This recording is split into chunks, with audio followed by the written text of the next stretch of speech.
Hola, buenas noches, bienvenidos al debate de la 1 en Canarias. Esta semana las cuentas de Canarias y del Estado han ocupado la actualidad. Unos presupuestos, los del año que viene, que todavía no se han aprobado. En el Congreso de los Diputados están en fase de debate. Y ayer en el Parlamento Regional el presidente del Gobierno, Paulino Rivero, justificaba la no presentación de las partidas autonómicas para 2013 debido a que el proyecto de ley de los presupuestos del Estado afectaba a la financiación autonómica. Estamos hablando de un territorio caprichoso que quiere privilegios. No queremos privilegios, repito, queremos justicia. Queremos igual trato a los que viven en el continente. Están perdiendo el crédito político necesario para gobernar esta comunidad autónoma. Usted dice que son una catástrofe para Canarias, señor Rivero. No los presupuestos generales del Estado para 2013. Unos presupuestos que en Canarias han ido decreciendo para situarnos en 2012 casi en las mismas cifras ejecutadas en 2006. Mientras en el Congreso de los Diputados se debatían en comisión los presupuestos generales del Estado. Se han presentado más de 3.000 enmiendas, 72 por parte de Nueva Canarias, Coalición Canaria. Una de ellas relativa a la compensación interterritorial, que solo se aplica en un apartado. Pero no así en el caso de la Ley Orgánica de Financiación de las Comunidades Autónomas, donde lo que realmente hay previsto es que por la condición ultraperiférica a Canarias le correspondería un 402 que no está establecido en estos presupuestos. Esa pérdida de empleo público es una de las consecuencias de estos recortes presupuestarios. Según el informe anual del Ministerio de Hacienda, hasta julio de 2011 había en Canarias cerca de 138.000 empleados públicos distribuidos en las tres administraciones, gobierno regional, ayuntamientos y cabildos. Y en este último año se han perdido casi 1.400, solo en la administración autonómica. Una cantidad que se aleja de la propuesta del presidente de la patronal de Tenerife, que cree que sobran 5.000 funcionarios. Pero en el Parlamento Regional apuestan por el mantenimiento del empleo público como una prioridad. Aseguran que los ajustes deben plantearse con criterios de eficiencia. Un cambio de la política presupuestaria, de la política económica del sector público para enfrentar a esta crisis, porque está más que contrastado y demostrado el notable fracaso de esta orientación que se está dando. Y esta semana los desahucios han entrado ya en la agenda política. Hoy se reunía la vicepresidenta del Gobierno, Soraya Sáez de Santamaría, con la vicesecretaria general del PSOE, Elena Valenciano, para acercar posturas que les permita pactar una reforma de la normativa de la ley hipotecaria. También el Poder Judicial apuesta por ese cambio. Este lunes los socialistas presentaban en 20 ciudades españolas una propuesta que llevarán al Congreso para acabar con los desahucios. Le pedimos al Partido Popular, partido que tiene mayoría en el Congreso de los Diputados, que dice que está dispuesto a hablar sobre este tema, que hable pero que actúe, que apoye esta iniciativa, que se ponga del lado de los ciudadanos. Son algunos de los asuntos que hoy vamos a tratar esta noche. Tenemos como invitado a Román Rodríguez, presidente de Nueva Canarias y diputado regional. Buenas noches, señor. Buenas noches, Rodríguez. un placer. Ayer en la Cámara Regional se rechazaban esos presupuestos generales del Estado con el voto en contra del Partido Popular y de esa manera también se justificaba el retraso en la presentación de las cuentas autonómicas. ¿Qué va a pasar a partir de ahora? Bueno, ayer se produjo un debate insólito en la historia del parlamentarismo canario y es que el Gobierno ha decidido retrasar la presentación de la ley hasta tanto conozca los números de la ley de presupuestos del Estado. Esta es una decisión política que se puede o no compartir, yo creo que es legítima, pero que no va a suponer ninguna modificación sustancial sobre lo que sabemos son las posiciones mayoritarias en el Congreso de los Diputados. De manera que ayer se puso en evidencia que estamos ante una ley estatal que trata mal a Canarias, las partidas son indiscutibles, hay discriminación. Hay que decir que no es la primera vez, también la ley de este año y la anterior ha tratado a Canarias peor que la media. Nosotros, desde Nueva Canaria, lo hemos denunciado siempre. Algunos se han dado cuenta de la discriminación ahora, pero esto es secular, es histórico y, por lo tanto, nos parece bien el debate que tuvimos. Hay que reclamar un mejor trato a la ley estatal, pero desgraciadamente creo que la correlación de fuerzas va a hacer que dentro de unos días se imponga la mayoría parlamentaria y tengamos unos números muy parecidos a estos y entonces el Gobierno de Canarias no podrá eludir enfrentar la ley de presupuestos de esta comunidad. También ayer en la Cámara Regional, con el voto a favor de PSOE, Coalición Canaria y del Grupo Mixto, y con el voto en contra del Partido Popular, se aprobó una propuesta para aumentar la presión fiscal sobre las rentas más altas. ¿Por qué Nueva Canarias ha apoyado esa medida? La propusimos nosotros. Nosotros sostenemos que la orientación de la crisis que ha impuesto Bruselas, Madrid y Canarias, basada en la austeridad expansiva, que es como se llama técnicamente, en los recortes, lo que está haciendo es deprimir la economía, generar desempleo, deteriorar los servicios públicos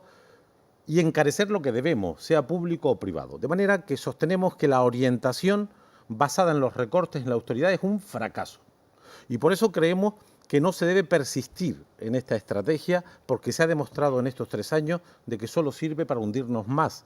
Y lo que proponíamos es que si hay que hacer ajuste fiscal, no se haga en base solo a recortes, sino en base a mejorar los ingresos, y proponíamos revisar las bonificaciones fiscales, si fuera necesario aumentar determinados impuestos y perseguir el fraude fiscal, que sigue siendo, digamos, inaceptable socialmente. El 28% de la economía canaria está sin control, sin fiscalizar, sin pagar impuestos.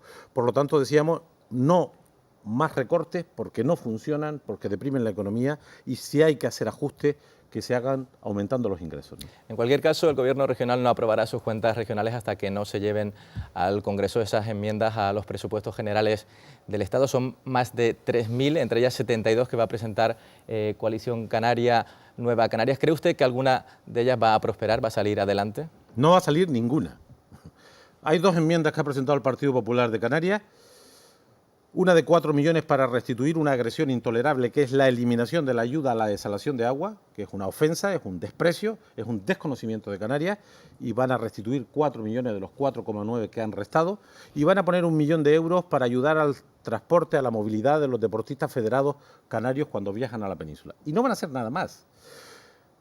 Es, por lo tanto, seguro, desgraciadamente, que nos encontraremos el día 9, que es la fecha que se ha puesto el Gobierno de Canarias, con unos presupuestos muy similares a los que ya están en tramitación, y por lo tanto el Gobierno de Canarias está obligado el día 15 de noviembre, el 16 más tardar, a presentar el proyecto de ley de presupuestos de Canarias con los mimbres que tiene. Y ahí esperaremos la propuesta para entrar a discutirla en profundidad, tanto los ingresos como los gastos, pero va a ser un presupuesto complejo, difícil, de alta tensión, digamos, pero creo que no va a haber modificaciones por parte del Partido Popular. Tiene una mayoría cómoda en las Cortes Generales y además han anunciado que no van a aceptar ni una sola enmienda de la oposición, ¿no?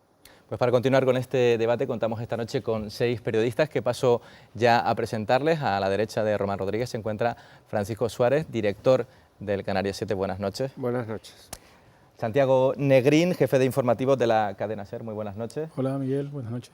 Armando Ojeda, periodista de La Provincia. Buenas noches. ¿Qué tal? Ricardo Peitaví, columnista del diario El Día. Buenas noches. Buenas noches, Miguel. Y Bernardo Sagastume, delegado en Canarias del diario ABC. Buenas noches. Buenas noches, ¿qué tal? Y por último, Eduardo Araujo, director de ASN Press. Buenas noches. Buenas noches. Pues queda abierta ya esta mesa de debate. Si les parece, comenzamos ya por Francisco Suárez. Adelante. Después, don Román, buenas noches. Después del análisis que ha hecho, donde ha sido crítico con el trato del Partido Popular a Canarias, no ha mencionado el Partido Socialista, yo creo que porque hay un consenso generalizado que muchas veces parece que está ausente en Canarias. Me gustaría saber, su partido, que además está en puertas de un congreso, ¿sigue estando donde estaba hace casi un año, que era junto con Coalición Canaria en una confluencia electoral de cara a las Cortes, o ustedes ya se lo están pensando y creen que conviene ir separándose de coalición? Nunca estuvimos juntos, si lo estuvimos es solo en un acto político relevante, que es enfrentar unas elecciones generales donde sabíamos que la fuerza conservadora, por los errores socialistas, iba a generar una barrida electoral. Si no juntamos nuestra fuerza, hoy Pedro Quevedo no estaría defendiendo los intereses de Canarias con argumentos, con criterios, con rigor y sin sometimientos, ¿no?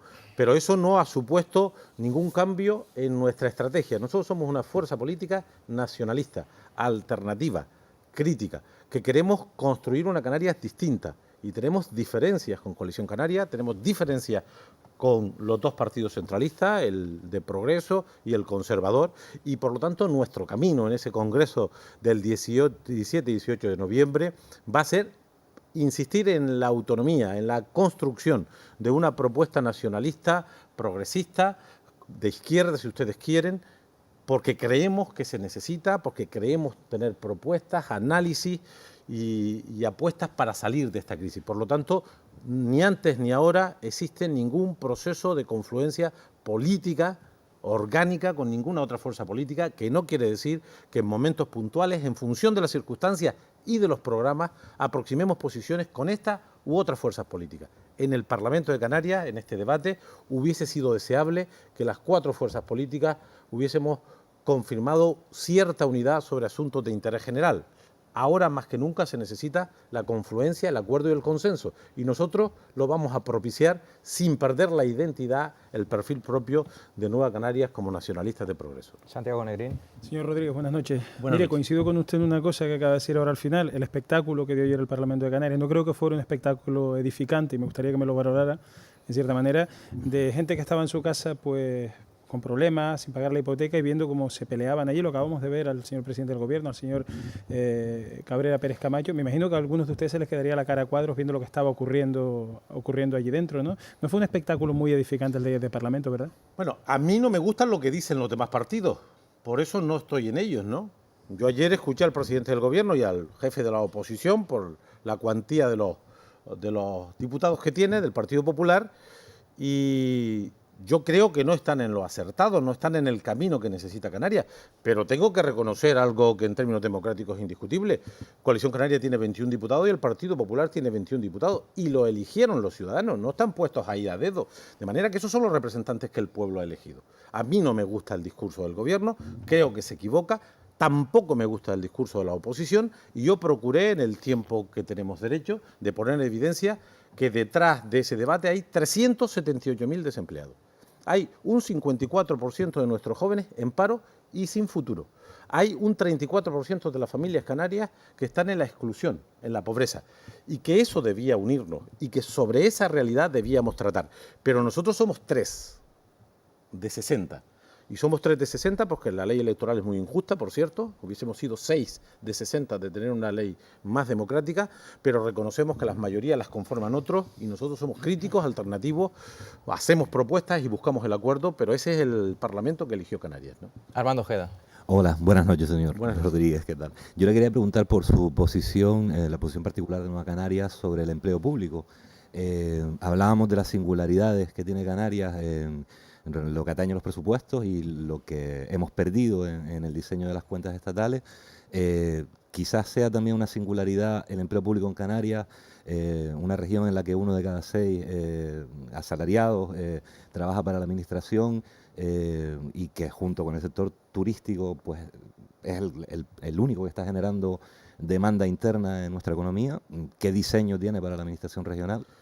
Nosotros no nos da ningún complejo, ni nos parece que sea un problema para la economía canaria y su futuro, que el sector público tenga el dimensionamiento que nos corresponde. Y tengo que decir que el gasto público en Canarias, en términos a la población y comparándolo con nuestro PIB, está por debajo de la media española, francesa, alemán y europea. Es decir, aquí hay una verdad que no es cierta, y es que aquí hay un despilfarro en lo público. Otra cuestión es que existan áreas concretas de mala gestión que hay que excluirlas. Pero no es verdad. No lo dicen las estadísticas de la OCDE, no lo dicen las estadísticas de la Unión Europea, no lo dice el Instituto Nacional de Estadística en España. No es verdad que en Canarias el gasto público esté por encima, en términos relativos, de nuestro nivel de riqueza. Eso no quiere decir que las ineficiencias no se eliminen. Lo que digo con eso es que nosotros defendemos los servicios públicos, la sanidad, la educación, los servicios sociales. Y los servicios públicos los prestan trabajadores públicos, empleados públicos.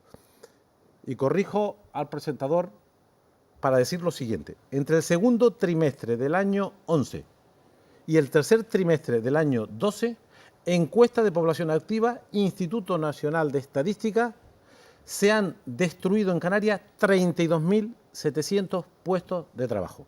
En el último trimestre, encuesta de población activa, publicado en primera página por algún periódico presente, 5.100 empleos. La destrucción de empleo público está siendo masivo, y eso tiene 2 consecuencias. Aumentan las listas de paro, deprime la economía y la demanda, pero se dejan de prestar servicios públicos. Cuando hay menos sanitarios, las listas de espera aumentan. los servicios de urgencia se masifican o incluso se cierran servicios. Con eso quiero decir que nosotros creemos que el gasto público en Canarias hay que mantenerlo, pero no para gastar en voladores o en helicópteros, para gastar en sanidad, en educación, en servicios sociales, en justicia. Ahí hay que concentrar el gasto público, pero insisto, en términos comparativos seguimos por debajo de la media española y europea en relación a nuestra riqueza. Si el año que viene el gobierno canario tiene que volver a meter la tijera, ¿dónde podría volver a meter esa tijera? Porque se está hablando de empleo público, de destrucción de empleo público. ¿Qué haría Nueva Canaria? Bueno, primero, para que Nueva Canaria hiciera eso, debiera tener los apoyos políticos y parlamentarios que no tenemos, ¿no? De manera que nosotros no nos ponemos en la hipótesis de gobernar porque tenemos una dificultad por ahora y es que no tenemos los votos suficientes para hacerlo y nos conformamos donde la gente nos ha colocado, que es la oposición. Pero si estuviéramos en el gobierno, desde luego esta política no la seguiríamos. Nosotros denunciaríamos la política de recorte. Pondríamos en evidencia ante los ciudadanos que la política que ha impuesto la señora Merkel, que sigue el señor Rajoy y el señor Rivero, es un fracaso. Que todo lo que se ha hecho estos 3 últimos años en la orientación de la crisis nos está hundiendo, nos está deprimiendo, está generando paro, está generando descohesión social y territorial. Y reclamaríamos una política alternativa, una política como por ejemplo la que ha hecho el señor Obama, que está de moda en los últimos días, porque ha revalidado la mayoría en la presidencia de un importante país, y es una política anticíclica. Cuando hay retracción de la economía privada, siempre en la historia de las crisis económicas mundiales se ha salido de ella con un sector público que invierte, que tira de la demanda y no como ahora que la deprime, ¿no? Por lo tanto, orientaríamos la política económica sobre unas nuevas bases. Me podría usted decir, pero es que en Canarias no hay competencias para ello, pero por lo menos nos revelaríamos, pondríamos en evidencia este tema y echaríamos las tintas sobre los ingresos y no sobre los recortes, porque en los ingresos hay margen, ¿no? Le toca el turno a Ricardo Peitaví, pero antes me gustaría que fuera más breve en su respuesta, porque si no, no da tiempo a... Me estoy aprovechando de que el micrófono baja. De acuerdo. Ricardo, adelante. Muchas gracias, Miguel. Buenas noches. Buenas noches. Don Román. Yo es que estoy sorprendidísimo, por no decir alucinado, por las pocas cosas que he oído, por las muchas cosas que he oído aquí en el poco tiempo. Ciertamente parece ser que todos los problemas vienen de los presupuestos generales del señor Rajoy. Es cierto, como dice Santiago Negrín, que el Parlamento de Canarias se ha convertido en un espectáculo. Yo diría más bien un muro de las lamentaciones, en el que el señor Rivero va todos los días que le toca ir a quejarse cuando no se queja en los periódicos habituales. Pero en cualquier caso, parece que el hecho que esos 378.000 parados que hay en Canarias, que usted acaba de citar, esos 32.700 que lleva usted varios días diciendo de empleos que se han perdido en el sector público, todo esto se ha perdido de la noche a la mañana. Y claro, por otro lado hay algo que está en su ideario con el gobierno y con la calle, publica hoy un periódico de Las Palmas, que están ustedes, es decir, una vela a Dios y otra al diablo. Y por último, de todo lo que ha dicho, lo que más me alarma es su persistencia, no sé, ideológica quizás, de aumentar los impuestos. Es decir, los pocos que aún tienen trabajo y las pocas empresas que aún no han quebrado son a las que más van a castigar ustedes. Bueno, eso responde, evidentemente, viniendo de usted a un planteamiento ideológico. Eso sí que no me sorprende. De todo lo que ha dicho, lo único que no me sorprende. Voy a tratar de tranquilizarle, si fuera posible, diciéndole algunas cosas que seguramente compartiremos. Yo no creo que todos los problemas estén en los presupuestos generales del Estado. No está en el discurso de Nueva Canaria, ni está en lo que yo dije ayer, aunque el debate estaba circunscrito a eso. El problema de la crisis es del sistema financiero que contaminó a la economía, que ha destruido 50 millones de empleos, que ha cerrado millones de empresas y que tiene a media docena de países del primer mundo en quiebra. Este es el problema que estamos viviendo. El señor Rajoy no es sino una víctima más, si usted me apura, de este contubernio frente a la crisis que se ha impuesto por los mercados, por las multinacionales, por los poderosos. Y no es que lo diga yo, es que lo dice hasta Stiglitz, que es un premio Nobel de perfil conservador liberal. De manera que nosotros no asociamos los problemas de Canarias y de España a la ley de presupuesto, aunque ésta no ayude a salir de este problema. Dicho eso, el Parlamento que tenemos es el Parlamento que eligieron los ciudadanos, el Parlamento que expresa la voluntad de la mayoría de la gente, insisto, con una perversión que nuestro sistema electoral que debe ser cambiado y mejorado. Haremos una propuesta desde Nueva Canaria en este sentido. Y sobre cómo se reparten las cargas mientras persista la crisis, yo lo que creo que están mal repartidas. Aquí pagan los ciudadanos perdiendo su empleo, cerrando su empresa, perdiendo su sanidad pública, su educación pública, y los únicos que no pierden son el sistema financiero, los banqueros. Mira, hay 40.000 millones en la ley de presupuesto estatal para pagar a los alemanes, a los británicos y al Santander. Estos cobran. Hay 40.000 millones de rescate financiero que están destinados a que cobren lo que los ciudadanos no van a pagar porque no pueden, sus hipotecas. Y hay 60.000 millones pendientes de comprometer del erario público para el banco malo no, para el banco malísimo. Y lo que decimos algunos es que no parece razonable que esta crisis la paguen los trabajadores, los jóvenes, los pensionistas, los servicios públicos. Y se vayan de rosita los que han provocado esta crisis. Lo que estamos diciendo hoy en la primera página de un importante periódico de orden estatal decía que el G20 se plantea perseguir a las multinacionales porque no pagan impuestos en ningún país, evaden. De manera que si usted sigue los contenidos del G20, le recomiendo la reunión de abril del 2009 y verá usted que se parece bastante a las cosas que yo digo, con lo que pongo en evidencia que no hay que tener una visión del mundo como la que tengo yo para concluir que esta crisis está mal dirigida, que las soluciones son un fracaso y que hay alternativas. Bueno, antes de que intervenga, vuelvo a insistirle, señor Rodríguez, brevedad, se lo ruego. ¿Verdad, Usaguas Tumé? Buenas noches, don Román. Rescato realmente su rapidez de reflejos que da respuesta no solo en las respuestas que nos está dando, sino en hechos recientes, ¿no? Un hecho quizá mínimo, pero sintomático de un estado de cosas como fue la semana pasada la censura en la televisión canaria al programa humorístico de Abubu Caca. Usted, el mismo día que estalló el escándalo, ya registró una iniciativa parlamentaria para saber qué era lo que había ocurrido. El Partido Popular, sin ir más lejos, que está machacando todos los días con la televisión canaria, tardó 48 horas más, ¿no? De manera que esa rapidez de reflejo no la ha exhibido solamente en ese episodio, ¿no?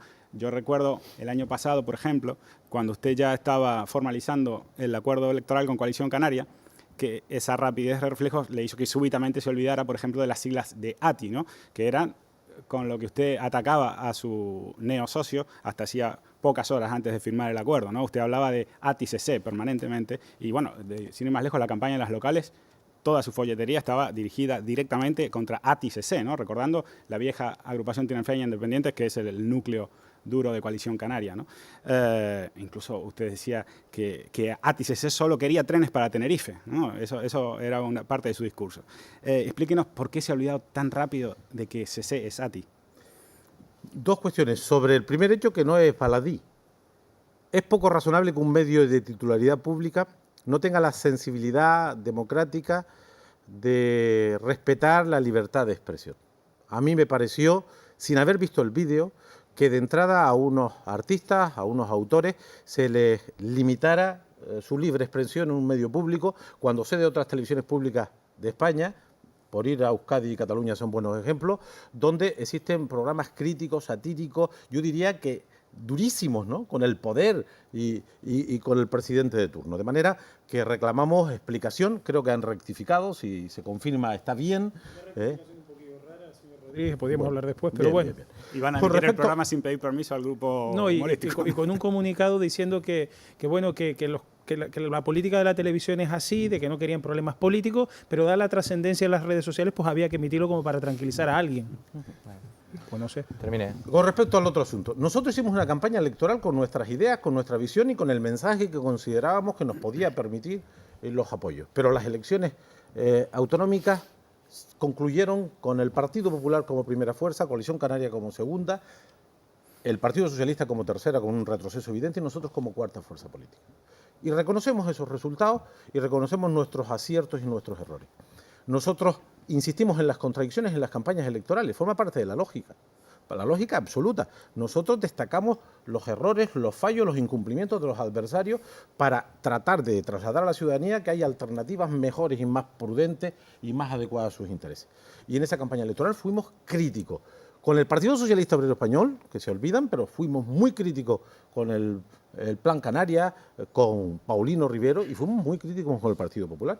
Pero una vez transcurrido ese proceso y dadas las circunstancias de las elecciones generales, después de un debate sosegado, responsable, sensato, concluimos que los nacionalistas necesitamos representación en el Congreso de los Diputados para que no nos pase lo que nos pasa con 26 representantes de Canarias en Madrid que no abren la boca, que no aprietan el botón, si no es para obedecer. Y juntamos la fuerza con un programa Por cierto, un programa que tiene mucho que ver con lo que nosotros siempre hemos dicho y nos ha permitido 2 actas de diputados, una de Coalición Canaria y una de Nueva Canarias, que comparten un programa y que permite ahora a Canarias, al nacionalismo, a mi fuerza política, tener una voz autorizada que defiende esta tierra frente al silencio de otros muchos representantes que no se sabe quiénes son, pero que solamente aprietan el botón. Una última cosa. La respuesta evidentemente no es suficiente. Usted no ha dicho una sola palabra de por qué no menciona más a ATI. Porque en esta etapa, a nosotros nos parece que lo destacable es la mayoría conservadora del PP. Además, le tengo que decir, la vieja ATI está resurgiendo y no es precisamente la que representa a Paulito. Eduardo Araujo, por favor. Buenas noches. ¿A qué me entendieron? Sí. Perfectamente.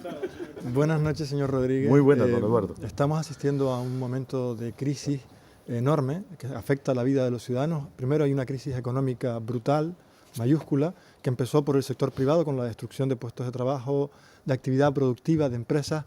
Ahora está en el sector público porque no hay economía productiva que permita con impuestos mantener las estructuras de las distintas administraciones públicas, pero también eso deriva en una crisis social. Hablaba usted de algunos datos, por ejemplo, en Canarias 380.000 parados, el 33,63% de la población activa, 54% de paro juvenil, 34% de familias en riesgo de exclusión social. Es un drama la crisis social. Y después también hay una crisis tercera, que es la política, que es la desafección permanente, continua, progresiva de los ciudadanos con respecto a la política. La política ha pasado a ser un problema y no una solución. Y eso debería preocuparles a todos los ciudadanos, pero en especial a los políticos, porque usted está dirigiéndose hoy a los ciudadanos, pero los ciudadanos piensan que usted es parte del problema, no la solución. ¿Qué cree que hay que hacer para que la política deje de ser un problema, para que se solvente la crisis política, la social, la económica y de una vez salgamos de este marasmo en el que estamos metidos y en el que Canarias además tenemos singulares expresiones de inmovilismo y de inacción, como el propio presidente del gobierno? Usted ya sabe cómo fue el debate ayer en el Parlamento y la imagen peripatética que el presidente del gobierno y sus socios mostraron en sede parlamentaria. Yo creo que el origen de todo está en la crisis económica. Yo creo que la crisis económica no es solo una crisis que mande al paro 50 millones de personas en el mundo, o que cierre millones de empresas, o que arruine a países muy estables. Porque estamos hablando de España, porque nos interesa y formamos parte de este asunto. Pero Irlanda, que era un modelo a imitar hace escasamente 6-7 años, yo recuerdo en los debates políticos y económicos, Irlanda se convertía en el referente por las inversiones extranjeras, por las nuevas tecnologías, y se ha quebrado el Estado irlandés. Con eso quiero decir que la crisis económica está en la base de lo que nos pasa, porque la crisis económica es profunda, es estructural, es de sistema. Y ha contaminado la economía, y ha hecho que la gente pierda el empleo y los empresarios cierren su empresa. Y ha contaminado las instituciones, porque la gente cuando tiene problemas reclama a sus gobernantes soluciones. Y por lo tanto existe un cuestionamiento del papel de lo público, del papel de la política, y solo se puede corregir con debate, con crítica, con participación y con alternativas. No hay mejor sistema de convivencia que el que tenemos en esta zona del mundo. No lo hay. O el de Estados Unidos. No lo hay. De manera que lo que hay que hacer es facilitar la participación, las alternativas. Si a la gente no le gusta el PP, ni el PSOE, ni Coalición Canaria, ni Nueva Canaria, tiene que organizarse y participar. En Grecia, el Partido Socialista tenía hace 2 años y medio el 41,5% de los votos. ¿Sabes qué dicen las encuestas ahora del Partido Socialista de Grecia? El 5,5%.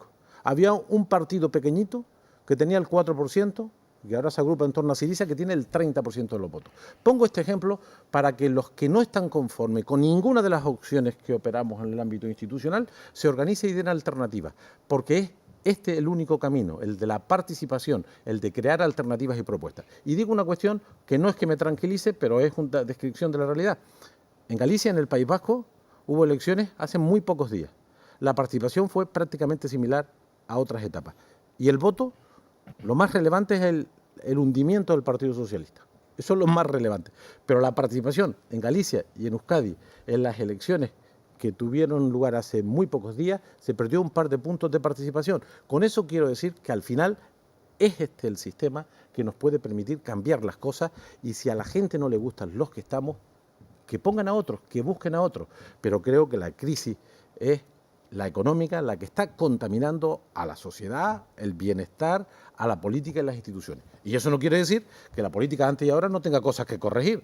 Por ejemplo, la honestidad al frente de la función pública, la transparencia, la buena gestión, unos niveles de profesionalización en los ámbitos de la gestión pública. Todo eso son asignaturas siempre pendientes, pero creo que la clave aquí está en torno a la crisis y la gravedad de la misma. Volviendo al Congreso de Nueva Canarias, será dentro de 2 semanas, parece que es incuestionable su liderazgo.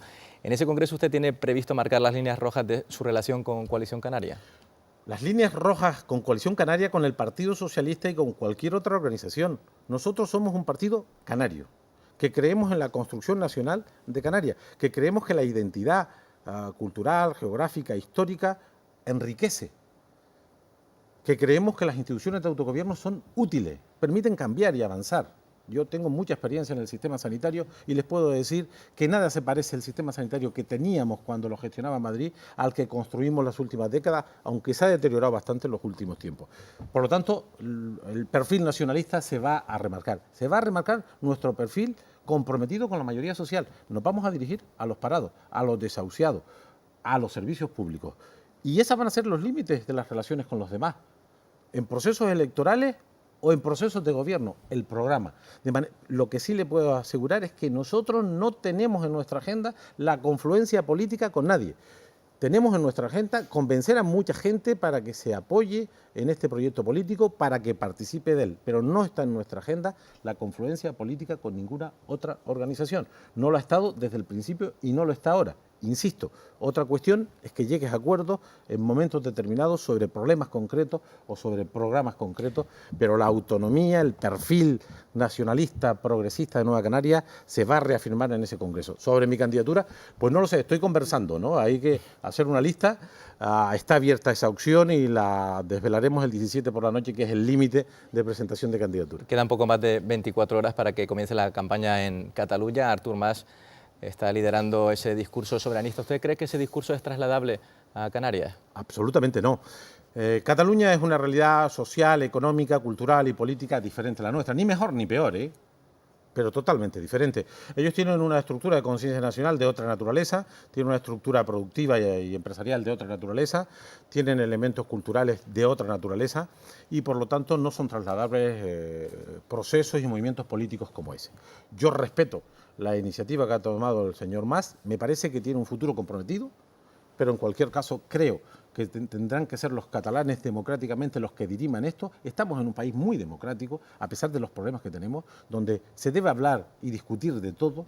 No hay ninguna norma hecha por el hombre que no pueda ser modificada y espero que resuelvan bien el tema. Nosotros estamos en otra latitud. Nosotros no estamos en la búsqueda de la diferencia, sino estamos buscando la igualdad. Cuando reclamábamos ayer un trato justo, no un trato de privilegio, estamos buscando que nos den los recursos que se gastan en Cantabria o en Murcia, que nos traten igual que al resto de los ciudadanos. Armando Ojeda.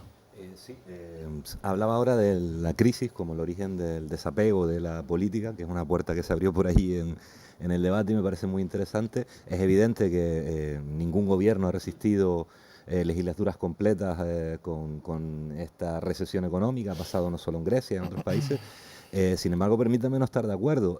Si nos vamos a las cifras de abstención en las elecciones democráticas de la última década, ya detectamos un problema ahí, ¿no? También estamos hablando de la eficiencia del sector público. Los políticos son trabajadores públicos, ¿no?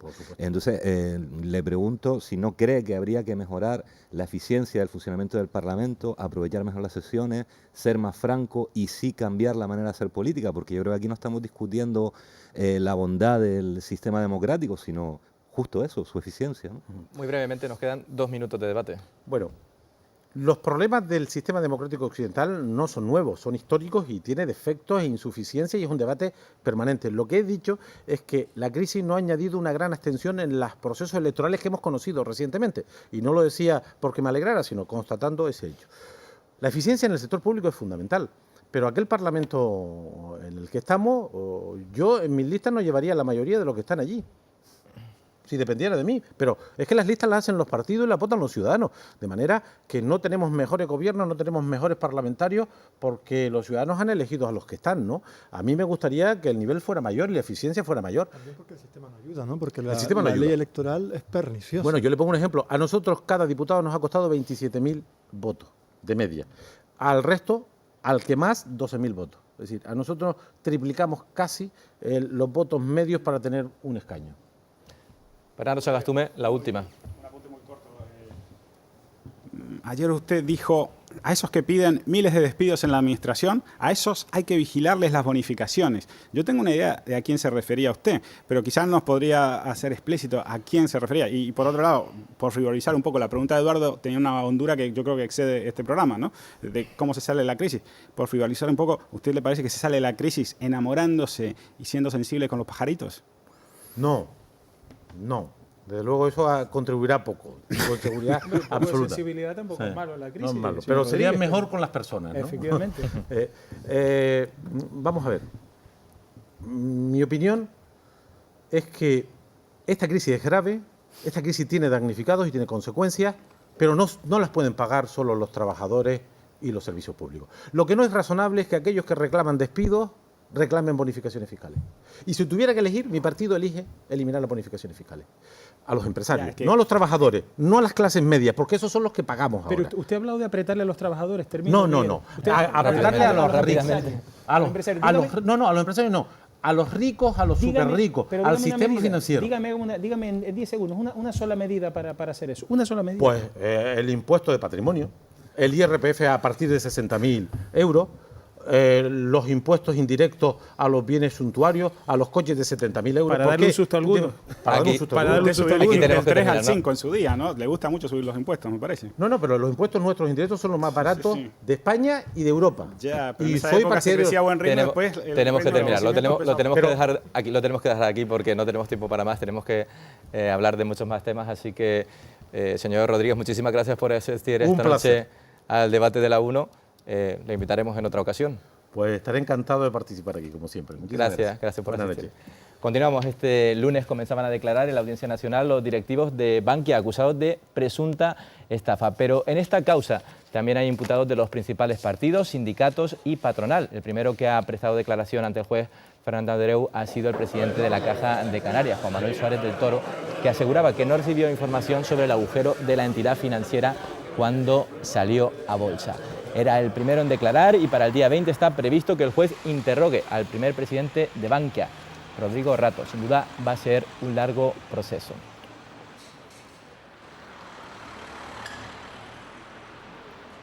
Bueno, el caso Bankia, que está en la portada de los periódicos, ¿cuál puede ser el final de este caso Bankia? El final ya lo tienen encima de sus cabezas todas las familias y tipos que compraron preferentes con Bankia. Ese es el final. Ahora hay que coger a estos señores y empezar por el principio, tirar de la soga, y al final uno tiene la impresión, no sé si coincidirán conmigo, que al final nos vamos a encontrar responsables. Ricardo Petaví. Vamos a ver, yo es que empiezo por lo que acabas de decir, ¿no? Que este señor responsable de la Caja de Canarias pues no conocía que existía un agujero. Hombre, yo he pasado por algunas empresas y no conozco evidentemente, porque no ha sido mi función en esas empresas, la contabilidad de esas empresas al detalle, pero sí a grandes rasgos, sin tener mucha relevancia en esas empresas, conozco cómo van. Yo no entiendo cómo una persona que tiene un puesto importante en una caja de ahorros puede decir que no, va a una fusión y no sabe antes de salir a bolsa una sociedad en la que, una caja en la que él debe conocer hasta el último céntimo de lo que se ha movido, pues no conoce. O sea, esto es una tomadura de pelo constante, absoluta. Y, bueno, a mí el señor Suárez del Toro me genera mucho respeto por su trayectoria profesional al frente de Cruz Roja Española y de Cruz Roja Internacional. Creo que es una persona muy respetable en su trayectoria, pero creo que ha metido la pata no solo en su ejercicio al frente de la Caja de Canarias y su participación en el Consejo de Administración de Bankia, sino también en la declaración de esta semana ante la Audiencia Nacional. Lo mejor que se puede decir de esa declaración es que en efecto ha sido sincero y ha dicho la verdad, no tenía ni idea de lo que estaba haciendo. Pero claro, eso tiene como consecuencia desvelar la propia incapacidad para ostentar el cargo para el que estaba siendo designado. y más aún cuando cobraba un sueldo millonario. Estamos hablando de más de 160.000 euros al año por firmar papeles sin saber lo que firmaba. Eso voy, ese señor no estaba ahí gratis, como estaba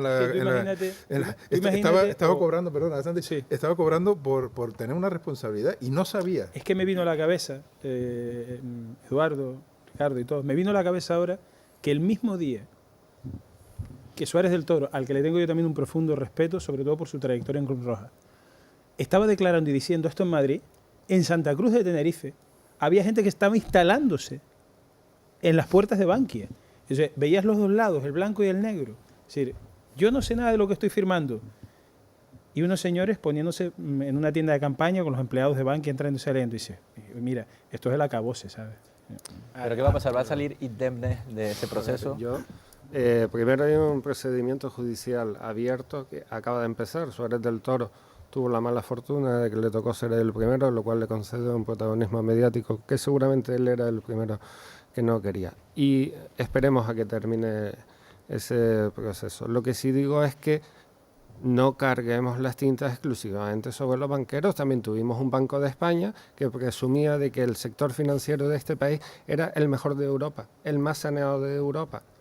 Y luego nos dimos cuenta de que no. También tuvimos un presidente del gobierno que presumía de que jugábamos la Liga de Campeones y que nos sentábamos o nos invitaban al G20 y nos invitaban al final, supongo que para repartir los cafés o para contar un chiste, porque no sé para qué nos invitaban. Es decir, se ha caído el castillo de naipes en el que vivíamos y evidentemente hay que revisar muchas cosas, pero también puedo entender que alguien diga, oiga, es que yo no sabía el agujero, es que había una auditoría hasta el día N-1 que decía que no había agujero. Entonces, revisemos muchas cosas, pero tampoco criminalicemos, y menos hasta que la justicia dé su veredicto a determinadas personas. Bernardo. Se ha hecho más de una vez que en España ganabas unas elecciones y te daban una caja de ahorros y una televisión pública, ¿no? Es decir, una caja de ahorros y una televisión pública para hacer política, con las dos cosas, ¿no?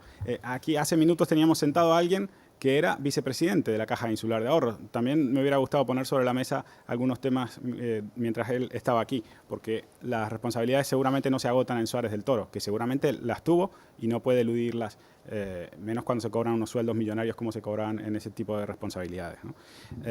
Pero solo como para ilustrar qué se hacía en algunas de las cajas de ahorro, en plena crisis económica, la crisis económica entendemos que se desató en la segunda mitad de 2007, las cajas de ahorros canarias, lo único que hacían, entre otras cosas, hacían esto. Daban créditos a los partidos políticos por estos montos. Nos olvidamos en la vorágine de números que tenemos durante estos últimos años. Por ejemplo, la Caja Insular de Ahorros le dio al partido del señor Román Rodríguez, que estaba aquí, que además era vicepresidente de la Caja, un total de 519.000 euros en la Caja de Ahorros General de Canarias, es decir, Caja Canarias, que ahora está integrada a Banca Cívica. Al CCN le dio en una sola operación, en ese año 2007 que empezó la crisis, 1,3 millones de euros. Es decir, que si sumamos a otros partidos políticos que también se les otorgaron esos créditos, un total de 1,4 millones de la Caja Insular y 3,3 millones de la Caja General de Ahorros, es decir, unos 5 millones de euros dirigidos a partidos políticos. Con esos criterios, evidentemente, no se podía llegar a ningún lado. Bueno, en cualquier caso, vamos a ver, estoy de acuerdo contigo, Bernardo, pero vamos, esos 5 millones de euros casi para el montante total de créditos que manejaban. Pero es sintomático, Ricardo. Es sintomático, sí. Y además es que a lo mejor sea la causa también de que los políticos sean tan benevolentes con la banca en general, no con las cajas en concreto. Pero eso es una gota de agua en todo un océano. Estamos hablando de créditos concedidos por la tarde a empresas que se constituían por las mañanas, por ejemplo. Bueno, hay casos famosos, además. Hay casos muy famosos. No quiero llegar más allá porque no hace falta llegar más. O sea, se conseguían no solamente créditos a partidos políticos, sino a todos los empresarios amigos. Es decir, como tú bien has señalado, era una cosa que heredabas al ganar la televisión, una caja de ahorros, además de, al ganar las elecciones, además de una televisión, una caja de ahorros. Pero también digo, si le trasladamos al ciudadano que aquí todos los señores son unos ladrones y que además estos señores que hemos visto desfilar son los culpables de todos los desahucios. No, mire, los desahucios es porque la ley está como está. Afortunadamente ahora han conseguido Partido Popular, Partido Socialista sentarse a resolverlo, porque tampoco me parece de recibo, como he escuchado estos días, algunos jueces diciendo, no, vamos a ver si buscamos una solución. No, miren, ni un juez de Albacete puede dictar una norma diferente a la de un juez de Las Palmas a un juez de Fuerteventura. No, es que la ley es la misma. Que se cambien las leyes, hay que revisar muchas cosas, pero tampoco le traslademos al ciudadano que ahora no nos fiamos de los bancos, porque entonces al día siguiente va todo el mundo al cajero a sacar su dinero y nos vemos en un corralito como en Argentina. Pero propuestas ha habido muchas en torno a los desahucios. ¿Cuál puede ser la solución? Yo no creo que le tengamos que decir a los ciudadanos que los bancos no son de fiar. Yo creo que los ciudadanos ya piensan eso, porque es justamente la experiencia que han tenido con los bancos. Efectivamente, la responsabilidad no es solamente de los banqueros, pero lo que ocurre es que de todos los responsables, ciudadanos también incluidos, empresas incluidas, instituciones, todo el mundo está pagando una factura al respecto. Y el banco no está pagando, los banqueros no están pagando factura, no están perdiendo por lo que está ocurriendo. Y la búsqueda de responsabilidades es esencial para la recuperación de la confianza. Si no hay responsabilidades sobre lo que los bancos han hecho, porque las instituciones están pagando su responsabilidad, las empresas, los ciudadanos están pagando parte de su factura. Si los bancos no pagan parte de su factura, no hay posibilidad de recuperar la confianza en el sistema bancario y en el conjunto de instituciones del Estado. ¿Sabes lo que pasa también, Eduardo? Mira, cuando uno en la vida tiene personas y sitios de referencia, tú tienes tu abogado de confianza, tú tienes tu médico de medicina familiar, tú tienes tu banquero de confianza. ¿Y sabes lo que ha pasado? Que los banqueros de confianza no eran banqueros de confianza. Se han detectado, y lo sabes, correos electrónicos donde se instaba a los directores de sucursales a apretar todo lo que podían por encima de lo permisible, a pesar de que ellos decían, oiga, que yo este producto no se lo puedo vender a esta familia. Los obligaban a dejar de ser de confianza. Pues ya no hay banqueros de confianza. Ya no hay banqueros de confianza. Ya no tenías el director de tu sucursal en el que podías confiar porque lo obligaban desde la central de Madrid. De todas maneras, Bernardo, hay dos tipos de hipotecas. Tú que lo has por un lado está evidentemente una hipoteca que no se puede ejecutar, la de una familia que ha comprado un piso mínimo para vivir y que ahora se han quedado los dos en paro y no pueden pagar ese. Eso es echar a esa gente a la calle, es un crimen. Pero luego está la hipoteca del señor que se compró el chaleo, el adosado de $500,000 de euros y que además aprovechó para comprar el coche de alta gama. O sea, por encima de sus posibilidades, es decir. Y la que concede un banco grande o un banco pequeño. Efectivamente. Después hay un problema de fondo. Para mí la responsabilidad es tanto del que la ha pedido como el que se la ha concedido. Acabas de dar con una clave, la de provisionar. Claro, un banco pequeño no provisiona, vamos a explicarle a la gente que pone la hipoteca igual en el Banco de España. No es lo mismo provisionar cuando eres pequeño que cuando eres grande. Claro, no, y hay un aspecto que yo creo que es importante, ¿no? Todos estos embargos vienen dados por un criterio de tipo de interés, ¿no? En el final de la vaca gordas no se aplicaban rentas fijas en la compra de hipotecas para un montante de una familia normal, vamos, ¿no? El banco nos ponía siempre sobre la mesa un producto de renta de interés variable, donde el Euribor ha sido el criterio, ¿no? Cuando estaba altísimo, ¿no? En España la usura está regulada en el Código Civil desde finales del siglo XIX. Son leyes que no se han estado aplicando, ¿no? Entonces yo creo que esto, los jueces, si me permite disentir, yo creo que sí tienen que decir en este tema, porque España tiene regulación sobre esto muy antigua que se ha estado soslayando, ¿no? Entonces yo creo que sin criminalizar a banqueros en concreto, ni mucho menos, que yo creo que hay, también es verdad que hay un proceso judicial en el caso de Bankia abierto y tenemos que ser muy respetuosos con ese procedimiento, sí creo que hay una responsabilidad importante por parte del sistema bancario, pues primero porque nos ha estado cobrando intereses más caros de lo que la regulación española contemplaba en origen, ¿no? En Código Civil, Código Mercantil. Segundo, pues porque no solo han perjudicado a los clientes que están hipotecados, a la gente que se embarga, porque se ha generado un impacto nocivo tremendo, financiero, que ha elevado la deuda española y que nos ha castigado a todos, seamos clientes de esos bancos o no, ¿no? Yo creo que sí, estoy de acuerdo con Eduardo en el sentido de que hay que dar cuenta, ¿no? Sin criminalizar, pero sí hay que dar cuenta. ¿Y cuál puede ser la solución para esos...? Digo solo, lo apunté antes, están hablando Partido Popular, Partido Socialista, después de un año largo que prácticamente solo se veían para tirarse los trastos a la cabeza. Bienvenido sea ese diálogo. Revisemos muchas cosas, pero el ciudadano debe ser consciente. Primero, vivimos en un Estado, y lo dijo Mariano Rajoy subido en la tribuna del Congreso, que cuando va a buscar financiación, el Estado se encuentra con las puertas cerradas, por eso estamos en puertas de un rescate. Las comunidades autónomas, por eso han ido todas al fondo de liquidez, porque no encuentran financiación. Los ayuntamientos, hubo que habilitarles un plan de pago a proveedores a cargo del Estado porque nadie les financiaba. Y después tenemos una banca en España que hay que corregir muchas cosas y que, como decía, se presionó a gente para que firmase cosas que no sabía. Eso no puede volver a ocurrir. Pero tenemos una banca en España que, si no es porque tiene actividad fuera de este país, con los resultados, con la actividad que se genera aquí, no se sostiene. A mí me parece estupendo que los dos grandes partidos negocien por fin algo bueno, y si es este caso, mejor, ¿no? Si es este caso, mejor. Quizás sea muy tarde, ¿no?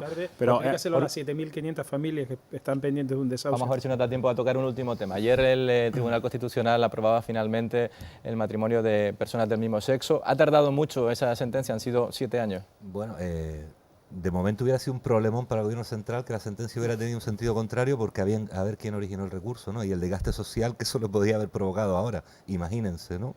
Yo creo que la base de la sentencia, sin conocerla en profundidad, sí sabemos que hay un artículo 14 de la Constitución española. A partir de ahí todo es... sí. Estoy de acuerdo con Armando en que probablemente para el presidente Rajoy y para el gobierno habría sido más problema que el sentido de la sentencia del Tribunal Constitucional hubiera sido el contrario. Recordemos que esto es un recurso que presentó el Partido Popular en el año 2005, si no me equivoco, 2005, sí. Ante la ley que aprobó el gobierno de Zapatero de matrimonio homosexual. A mí me parece un acierto el Tribunal Constitucional, yo estoy a favor de que las uniones homosexuales se llamen matrimonio, porque creo que no supone contrariar el derecho de nadie, no se le quita derecho a nadie porque se llamen así las uniones homosexuales, y sin embargo se le da derecho a muchas personas. Por lo tanto, considero que no hay ningún derecho soslayado y al contrario se incorpora al derecho a una cantidad ingente de personas que lo reclamaban así. Ricardo. Bueno, yo creo que el matrimonio es matrimonio y bueno, me parece muy bien que dos señores del mismo sexo se unan o dos señoras del mismo sexo se unan y bueno, si eso lo quieren llamar matrimonio, a mí no me parece que eso sea un matrimonio, es una opinión que creo que es defendible, que la defiende mucha gente también en este país. Como pero que se llama así no daña el derecho de nadie. No, ni al que no se llama así tampoco. Bueno, pero hay gente que reclama que llamarse así y no hacerlo sí sería discriminarlo. O sea, una opinión tan defendible te voy a decir como la otra, que iba a decir cuando me acordé. O sea, que pueden tener razón unos como otros.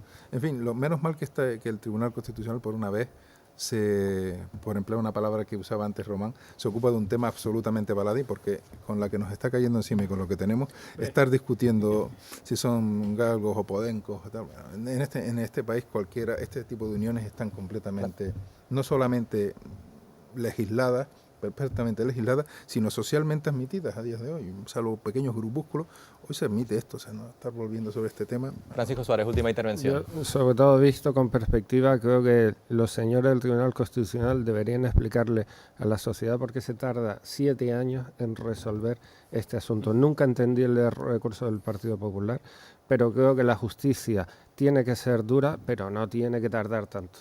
Sobre todo porque no hay tanto fundamento de derecho, sino que se habla de clima social favorable a la legislación. Es decir, para hablar de clima social no hacen falta 7 años. Tenemos que terminar aquí. Se nos ha agotado el tiempo. Muchísimas gracias a todos por intervenir esta noche en el debate de la UNA. Hasta una próxima ocasión. Gracias a todos por estar aquí esta noche.